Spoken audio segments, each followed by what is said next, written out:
Karibu katika mwendelezo wa masomo yanayohusu kusudi la maisha ya mwanadamu, kusudi la maisha ya kwetu, kusudi la maisha ya kwako, kusudi la maisha ya kwangu.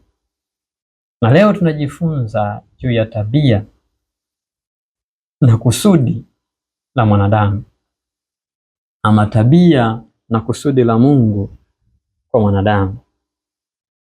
Kwamba je, upo uhusiano wa tabia na kusudi la Mungu? Ninawezekana tabia ambayo unaonesha ama tabia ambayo unaenenda leo ikawa ni kwa sababu hujaweza kuitambua na kuielewa kumbe ni kusudi la Mungu kwenye maisha ya kwako. Ama mtu ambaye uko naye karibu, tabia anayoonyesha inawezekana ikawa ni utambulisho wa kusudi la maisha ya kwake hapa duniani. Tuone maana ya neno tabia.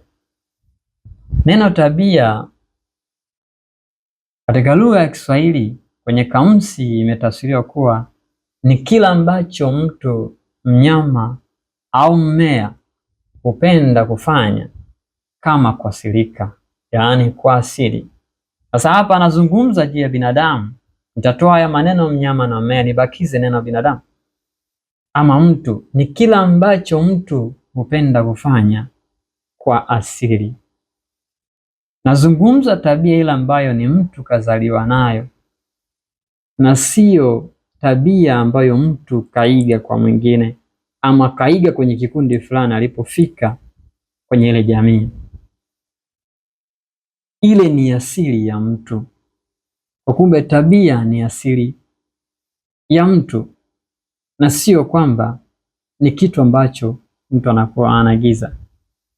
Kwa maana hiyo sasa, tabia ni utambulisho. Tabia ni lugha.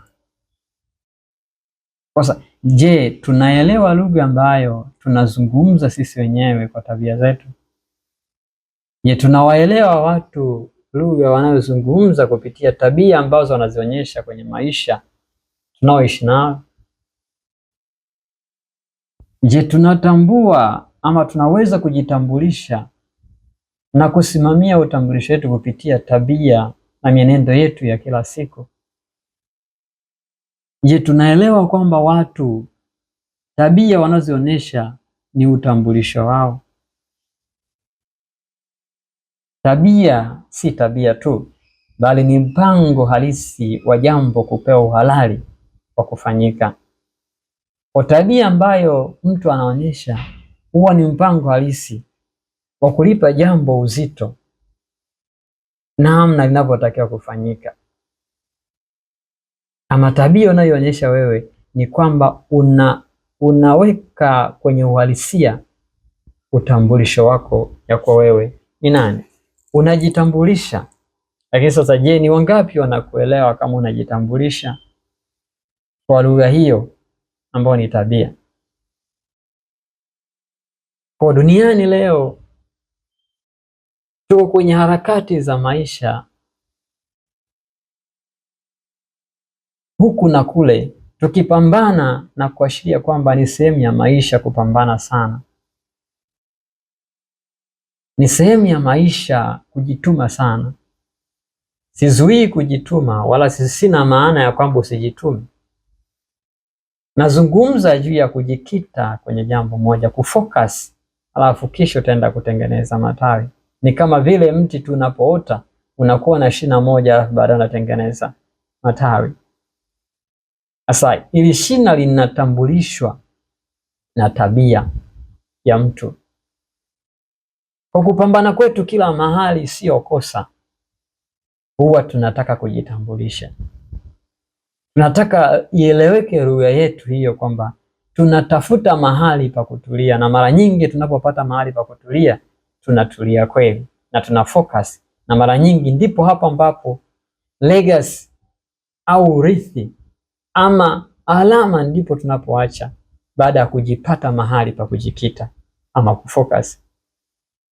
Kumbuka tu kwamba legacy is eternity. Hivyo ndivyo ambavyo mimi naamini kwamba urithi au alama ndiyo umilele wenyewe. Hakuna umilele mwingine, hakuna kuishi milele kwa namna nyingine tofauti na kuacha alama ama urithi. Inaweza kuwa ni kwa njia ya maneno, ama inaweza kuwa kwa njia ya maandishi, au inaweza kuwa kwa njia ya vitu vinavyoonekana. Maneno ambayo umezungumza, ambayo watu wakisikiliza wanatiwa moyo na kujikita katika jambo fulani la maisha yao. Mambo ambayo ulikwisha kuyafanya, watu kishayaona wanatiwa hamasa na kuona kwamba wanahitaji pia kufanya kitu kwenye maisha ya kwao. Huo ndio urithi ambao mimi nauzungumzia. Urithi ni umilele. Hilo ni la msingi sana. Kwa tabia zetu na tabia zote zinazoonyeshwa na watu ni utambulisho wao. Wao wanataka kutuambia ni akina nani, wao wanataka kujieleza ni akina nani. Lakini je, jamii inatambua kwamba sisi na tabia zetu kwamba tunajitambulisha? Ama ndiyo kwanza inatugandamiza tupotee kabisa? Kwa kuwayawaya na kutangatanga kwetu ni sehemu ya maisha yetu, tunatafuta kujifahamu na kujitambulisha. Ubora inakuwa pale ambapo unajitambulisha mapema. Yaani katika kujitafuta kwako kwenye mchakato ya hapa na pale, ukafika mahali ukatambua mapema kwamba mimi hapa ndipo nimefika, na ukajikita kwenye jambo hilo, utaweka alama mapema sana. Lakini pia wako watu ambao wanachelewa sana kuja kujifahamu wao ni akina nani na wanaweza kitu gani.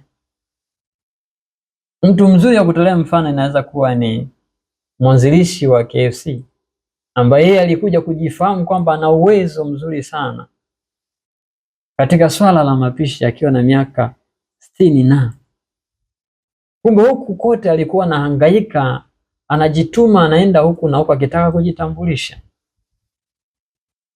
mpaka alipofikisha miaka 60 na zaidi, ndipo alipojua kwamba mimi ninaweza kufanya kitu hiki na ni cha kipekee kwangu, hamna mwingine anaweza kukifanya. Leo unaweza kuwa shahidi wa mambo haya yanayotokea. Yeye ameacha legacy, na hiyo ndiyo umilele wenyewe wa kwake. Atatambulika na vizazi vijavyo kwa sababu ya kila ambacho alikifanya kwa muda mfupi sana, alikifanya na kikaonekana. Sasa Agustino wa Hippo anazungumza habari ya huku kutangatanga kwetu ama kuwayawaya katika sehemu mbalimbali ama tofauti tofauti kutaka kujitambulisha. Anazungumza, anasema, because you have made us for yourself and our hearts are restless until they find their rest in you. Because you have made us for yourself and our hearts are restless until they find their rest in you. The word heart means mind in Hebrew. Kumbuka lugha ya Biblia ambayo tunatumia leo, Kiswahili na Kiingereza, imetafsiriwa kutoka kwenye lugha za asili, Kiebrania, Kigiriki pamoja na Kilatini na lugha nyinginezo. Sasa mara nyingi hiyo tunapenda kurejelea ama kurejea nyuma kwenye hizo lugha zilizotumika hapo awali kutengeneza ama haya maandishi ya kwenye Biblia. Kwa the word heart haina maana ya kiungo cha mwili, ina maana ama tafsiri ya akili ama ufahamu. Kwa unaweza kubadilisha sasa na kusema kwamba because you have made us for yourself, our minds are restless until they find their rest in you. Kwa lugha ya Kiswahili inasema kuwa kwa sababu umetuumba kwa ajili yako na akili zetu zinahangaika na kuwayawaya hadi pale zitakapopata pumziko ndani yako. Pumziko ndani ya Mungu ni kutambua kusudi la maisha ya kwako. Ndiyo eneo pekee ambalo mwanadamu huwa akifika hapo anashusha pumzi, kwamba hapa ndipo nilipofika na hapa naweza kufanya kazi kwa 100%. Sitotumia nguvu nyingi, bali kwa sababu mimi nimekuwa katika sehemu moja na Mungu wangu, mambo yote ni sawa sawa.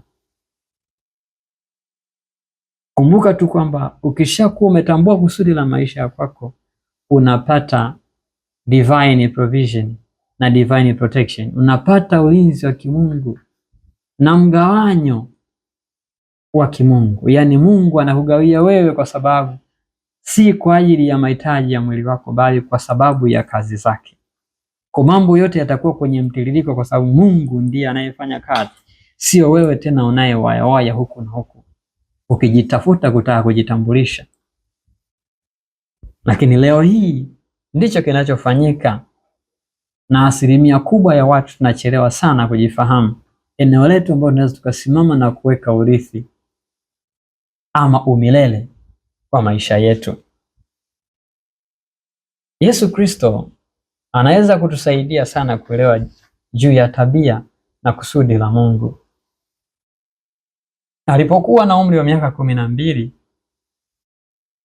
wazee wake walienda Yerusalemu kama ilivyokuwa desturi kwa ajili ya sherehe za Pasaka.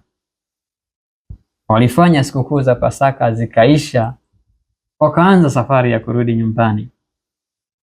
Lakini wakati wakiwa wako njiani, Yesu alichelewa nyuma kidogo, akawatoroka, wakiwa wao hawajui na wakiwa wanajua wanarudi nyumbani, wakipiga stori na kubadilishana mawazo hapa na pale, habari za Pasaka na sikukuu. Lakini Yesu akaona ni upenyo huu, akawaponyoka, akarudi Yerusalemu.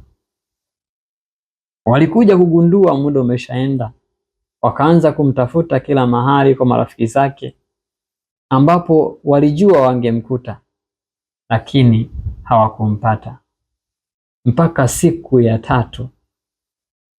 Jaribu kuvuta picha, ni siku 2 wanamtafuta mtoto, hawajampata. Wanaendelea kujituma kumtafuta mtoto hadi siku ya 3 ndipo wakaamua kurudi Yerusalemu kule hekaluni. Biblia ninayosoma inaniambia kuwa ikawa baada ya siku 3 wakamwona hekaluni ameketi katikati ya walimu akiwasikiliza na kuwauliza maswali, na wote waliomsikia walistajabia fahamu zake na majibu yake. Na walipomwona wazazi wake walishangaa, na mama yake akamwambia, mwanangu, mbona umetutenda hivi? Tazama, baba yako na mimi tulikuwa tukikutafuta kwa huzuni. Yesu akawajibu akawaambia, sikiliza, kwa nini kunitafuta? Hamkujua ya kuwa imenipasa kuwamo katika nyumba ya baba yangu?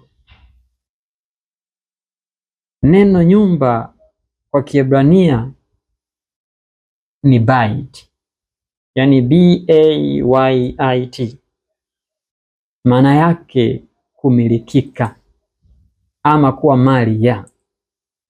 Kwa wanapozungumza anasema nilikuwa katika nyumba ya baba yangu, anamaanisha kwamba yeye ni mali ya Mungu. Yeye ametumwa, yeye anatumika kwa ukombozi wa kifikra. Yesu anafanya kazi ya ukombozi wa kifikra, kuokoa fikra za watu ambao wameonekana kuwa mateka. Na ndicho kitu ambacho alikizungumza hapo baadaye alipoanza safari yake, kwamba Bwana amenitia mafuta kuwahubiri maskini habari njema, kuwaacha huru waliofungwa. Ndicho anachokifanya. Yesu alikuja kufanya kazi ya ukombozi wa kifikra. Akiwa na miaka 12 tayari ameshaanza kujitambulisha. Ndiyo maana hakuona ajabu kuzungumza hayo maneno. Watu wengi wanaweza wakahisi kana kwamba hichi alichokijibu ilikuwa ni dharau ama majigambo ama kujiona yeye ni kidume sana, lakini Yesu alikuwa hana maana hiyo. Yeye alikuwa pia kwenye mshangao, ina maana wazazi wangu mpaka leo hamjajua mimi ni nani na nimekuja hapa kufanya kitu gani? Nimekuja hapa kufanya kazi gani? Anawaambia mimi kazi yangu nimetumwa na Baba.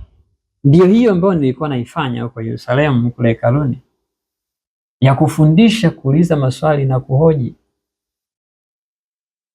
juu ya mambo ambayo watu wamekuwa wakiamini. Jiulize wewe kwenye maisha ya kwako, wako watu wangapi ambao unaweza ukawa unapuuza tabia wanazozionyesha na kuona kana kwamba zile ni dharau ama majigambo na kadhalika na kadhalika na kadhalika. Tabia wanazozionyesha watu ni utambulisho wao.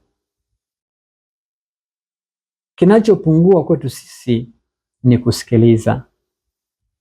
Ni kwa kiasi gani tunasikiliza na kwa kiasi gani tunaelewa. Mtu mmoja alisema kufikiri ni kazi ngumu sana, ndio maana watu wengi huhukumu. Watu wengi hawajipi muda wa kufikiria, ndio maana wanakimbilia kuhukumu, kama mtu fulani ni mbaya, mtu fulani ni mkorofi, mtu fulani ni mdhambi sana, bila kufikiri kwamba mtu huyu yuko katika mchakato wa kujitafuta. Na wakati mwingine unatakiwa waambie, unapokuwa umegundua jambo waambie, ama zungumza nao wasikilize katika haya ambayo yanafanyika. Je, mambo hayo maana yake nini? Najua iko siri ambayo huwa ni ngumu kuisema sana mbele ya halaiki, lakini mtu anapopata muda mzuri wa kuzungumza na wewe atajieleza vizuri na utamwelewa na utamsaidia. Atajitambulisha kwa halisi, atakwambia niko hapa kwa sababu moja, mbili, tatu. Utapata nafasi ya kumwambia hiki ndicho unachotakiwa kusimamia na hiki haupasi kukisimamia. Atakusikiliza, atakuelewa. Kwa ujinga ndio sehemu kubwa inayotawala sana kwenye maisha yetu sisi, na sio swala la umaskini na sio swala la dhambi na uovu, bali ujinga ndio unaochukua nafasi kubwa. Hatuwezi kutaja uovu na dhambi ikiwa ujinga upo. Ikiwa tumeshakwisha kuondoa ujinga ikabaki kiburi, tunaweza kuzungumza habari ya uovu na dhambi. Lakini kama hakuna kiburi, kuna ujinga na hatujautoa ujinga, hatuna mamlaka ya kunyoshea mtu kidole na kusema fulani ni mdhambi sana, fulani ni mwovu sana, ama fulani ni mkorofi sana. Tuhakikishe kwanza kazi yetu imefanyika. Watu wamechukiana leo katika maisha haya, wamekosa amani, wana wivu mkali sana, wananyanyasana sana, tunaumizana sana. Yote hayo ni kwa sababu ya kuto kusikilizana kila ambacho tunakiwasilisha kwa tabia zetu. Tungechagua kusikiliza, tungeelewa. Ndio maana Solomoni anakuambia sikiliza kwanza kabla haujazungumza, ama usijibu kabla hujasikiliza, sababu kusikiliza ndio msingi wa kutoa jibu sahihi. Sasa watu wengi hatusikilizi, tunajibu kwa kile kilichokuja na kwa hisia zetu, tunachohisi kwamba tukijibu hivi tutapata tulizo, lakini bado hata nafsi zetu huwa zinatushuhudia kwamba ulichojibu sio sahihi, lakini kwa sababu ya kiburi na kukomaa tunajikuta kwenye hiyo hali ya kutengeneza chuki, wivu na manyanyaso kwa watu wengine. La, tungelijua hilo, tungelishikilia na kulifanyia kazi. Mungu anatuma watu kila wakati anapoona kuna uhitaji. Yesu alitumwa kwa sababu aliona kuna uhitaji. Mungu anatoa mwili wa mwanadamu ili afanye kazi na wanadamu katika miili yao, katika muonekano ule ambao wao walionao. Athanasius anatuambia kwamba Mungu alitwaa binadamu ili sisi binadamu tutwae umungu.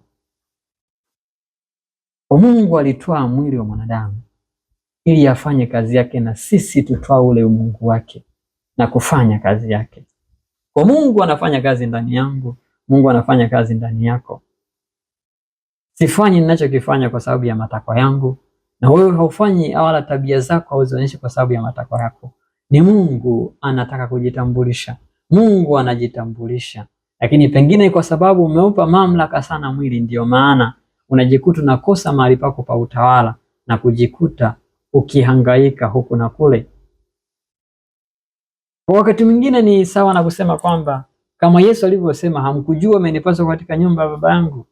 Yaani hamkujua imenipasa kuwemo katika kazi ama kufanya kazi hii. Hivyo hivyo hata sisi, hili jambo ama neno hili linalia kwenye masikio yetu na kuzungumza, hamjui ya kuwa hii ni kazi ya Baba yangu, kazi ya ukombozi wa fikra, kazi ya kuweka watu huru katika fikra zao. Ni pale tu watu ambapo tutakuwa huru ndipo tutakapoweza kuwa na amani, kwa sababu uhuru na haki vinaambatana. Unapokuwa huru, unaiona haki yako na uweza kuitwaa, na ukishakuwa umeitwaa haki yako, basi wewe ni mtu ambaye hauwezi kukimbizwa na kuendeshwa na chochote, kwa sababu wewe ni kiumbe huru, na Mungu alituumba sisi wanadamu kuwa viumbe wake huru, tufanye kazi yake, si kitu kingine. Kwa mara nyingi sauti za watu zinasikika wakizungumza wengine chini chini, kwa sababu si wote wanaweza kutoa sauti na kusema Bwana, mimi kazi yangu ni hii. Yote ni kwa sababu hajaweza kutambua, lakini wanajitambulisha. Kwa wewe usiwachukie. Kwa nini umchukie mtu? Kwa nini unamwonea wivu mtu? Nimeandika kwenye kitabu changu cha Fungua Ufahamu, kitabu changu cha kwanza hichi, katika moja ya sura imeandika anza chako. Yaani ili kuweza kuua wivu lazima ufanye kitu cha kwako. Sasa ninasisitiza pia juu ya kuwa wewe mwenyewe. Be you. Usiige tabia ya mtu, kuwa wewe. Ishi maisha ya kwako. Kwenye kitabu changu hichi pia nimeandika juu kwamba maisha ya kwako ni chujio. Hauhitaji kufukuza mtu kwenye maisha ya kwako. Ishi maisha yako, yatafanyika chujio. Yatachuja ni akina nani watakaa kwenye maisha ya kwako na ni akina nani wataondoka kwenye maisha ya kwako.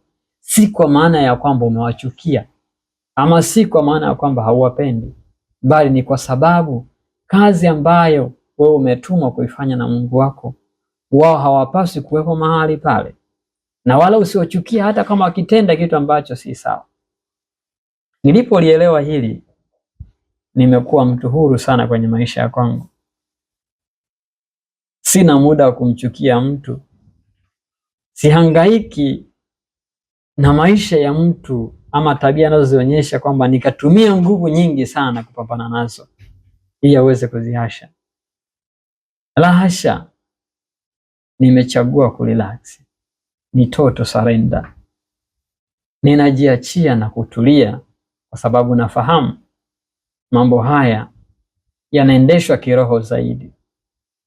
Kwa unakuta tabia fulani ya mtu anayoonyesha si tabia ambayo inatakiwa kukere wewe, bali unatakiwa ujifunze kwenye hiyo tabia. Kwa watu sio wakorofi sana, wala watu sio wadhambi sana, wala watu sio waovu sana, bali watu wanahangaika, mioyo yao, akili zao zinahangaika, zinatafuta kujitambulisha, inatafuta mahali pa kutulia, mahali pa utulivu, na ndipo kwenye kusudi la maisha ya kwao. Kwa hiyo chagua hiyo njia ili upate kuwa huru. Usiumize kichwa, badala yake tuliza akili na ujiulize, kwa nini mtu huyu anafanya mambo haya? Ni nini kilichoko nyuma ya pazia? Kilichoko nyuma ya pazia ndiyo maisha halisi ya huyo mtu. Kama hajaiga mahali popote, basi utaweza kuelewa huyo mtu anamaanisha nini. Natolea mfano wa mtu ambaye tunamfahamu kutoka katika nchi moja ya Afrika Mashariki, ni ardhi ya Tanzania. Mmoja kati ya watangazaji mahiri sana wa mpira anayejulikana kama Baraka Mpenja. Yeye anajiita ni sauti ya radi, mwamba wa Malila. Unaweza ukamalizia maneno mengine ambayo unaweza kawa unayafahamu. Nataka kuzungumza habari ya tabia. Nilifanikiwa kusoma historia yake siku moja, ameandika kwenye ukurasa wa Azam Sports. Anasema yeye toka alipokuwa mdogo alipenda kufuatilia vipindi vya michezo na watangazaji mbalimbali. Kwa alitamani awe pia mtangazaji. Lakini katika nyakati zile alisoma, akafanikiwa kusoma, akamaliza kidato cha 6. Wakahitajika sasa kwenda chuo, ameshafaulu. Katika miaka ile ya 80 na zaidi, jambo ama kazi ambayo ilikuwa inachukua nafasi kubwa na ambayo ilikuwa inapewa kipaumbele, inapewa hata bumu 100%, ilikuwa ni kazi ya ualimu. Kwa mzazi wake alimwambia, mwanangu, inabidi uombe tu ualimu, usiombe kazi nyingine, kwa sababu huku ndiko utajihakikishia kupata pesa ya kuendeshea maisha yako utakapokuwa chuoni. Hakuna kazi nyingine ambayo utapata kirahisi. Hii ukishasoma ualimu, ukimaliza tu unapata kazi. Baraka Mpenja kilichokuwepo kwenye akili yake sasa ni yeye asomee habari za uandishi. Akamkubalia baba yake, akamwambia sawa, nitaomba. Akaenda kufanya maombi ya chuo, lakini alichokiomba sio ualimu, aliomba kusomea mass communication, uandishi na utangazaji. Na matokeo yalipotoka kwamba amechaguliwa chuo cha UDSM, alimwambia mzazi wake, nimechaguliwa UDSM, naenda kusomea ualimu. Basi kweli aliondoka nyumbani, baba yake akiwa anajua kwamba mwanangu anaenda kusomea ualimu, na akimaliza kazi, akimaliza kusoma atatusaidia kutondoa kwenye huo umaskini. Baraka Mpenja amefika UDSM kama mwanafunzi wa mwaka wa kwanza wa mass communication. Ndicho alichoenda kukisoma yeye. Na alipomaliza mwaka wa kwanza, alipoenda field, anasema alikabidhiwa kipindi cha kutangaza. Kwanza kabla hajaenda alirudi nyumbani. Babaka akamuuliza, hauendi field? Akamwambia nitaenda. Nimepangiwa wapi? Nimepangiwa Mbeya kama sikosei. Kwa akaenda kule Mbeya, akaenda kwenye studio moja, akawa pale. Sasa watu wengi wanamfahamu sauti yake. Akaja kusikika siku moja akitangaza, na watu waliposikia wakamwendea mzee wake na kumwambia, tumemsikia mwanao anafanya 1, 2, 3. Mzee akasema, huyu mtoto mjinga sana, imekuwaje? Mbona mimi aliniambia naenda kusoma ualimu. Waliporudi nyumbani, ambia, kweli baba, mimi sikuenda kusoma ualimu, nienda kusoma masuala ya uandishi, yaani mass communication. Na alipokuwa pale UDSM alikutana na hicho kipindi, ama kuna hiyo kama studio pale ambapo watu hufanya mazoezi yao, na yeye akaomba nafasi akiwa tu mwaka wa kwanza amefika, ana siku chache sana. Waliweza kumshangaa, lakini yeye alisema ninaweza. Nataka uelewe kwamba Baraka Mpenja tabia anayoionyesha ni ya kupingana na mzazi wake. Yeye ameambiwa akafanya hiki, anafanya kile. Kwa nini nafanya hicho anachokifanya? Nakifanya hicho anachokifanya kwa sababu sio yeye, bali Mungu ambaye ameona uhitaji katika eneo hilo, anamtuma kwenda kufanya hiyo kazi. Kwa anaendeshwa na Roho wa Mungu, anamwambia vitu vya kufanya na anavifanya, vinafanyika kwa sababu ndiye yeye aliyeko ndani yake anayemuongoza vitu vya kufanya. Kwa hafanyi kwa sababu yake yeye mwenyewe, anafanya kwa sababu ametumwa. Je, hamkujua ya kuwa imenipasa kuwamo katika nyumba ya Baba yangu? Kwa maneno mengine anazungumza hivyo akimjibu baba yake. Baba hakujua ya kwamba imenipasa kuwamo katika nyumba ya Mungu wangu, ama kufanya kazi ya Mungu wangu, kazi ya uandishi na utangazaji. Mpaka leo unaweza ukashuhudia, kama singeamua kukomana kwenda kinyume na kila ambacho mzazi alikuwa anakitaka, tungempoteza mtu ambaye atatakiwa kuacha alama na urithi kwenye maisha haya, hasa katika kitengo cha utangazaji na uandishi. Leo watu wanamfurahia kazi anayoifanya. Yeye mwenyewe anaifurahia, hana mawazo, kwa sababu kazi anayoifanya inampa utulivu na uhuru. Sasa ni watu wangapi ambao wanapotea katika hili jambo? Ni watu wangapi ambao wazazi wamewakatisha ndoto zao kwa sababu ya zile tabia walizozionyesha?